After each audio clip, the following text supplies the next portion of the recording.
ano, morning Lingalan.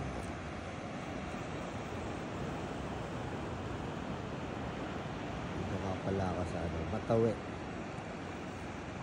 Barangay Matawi, Lingalan. Ano, hindi nga lang dito ano, pino yung buhangin, pero well, worth it pa rin naman yung view. Kaya, ayos lang. Up. Up.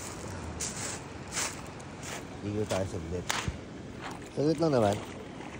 Basahin ko lang naman yung pako. Ayan. Diba? Ano bang mga isdang ready kayo dyan? Ayan, yun yung ano. Pasto ka. Ayan. Ang ibig sabihin, hanggang doon lang pwede yung ano. Ito nga pala yung ano. Harap ko yung ano. Pacific Ocean yan. So, ayun lang.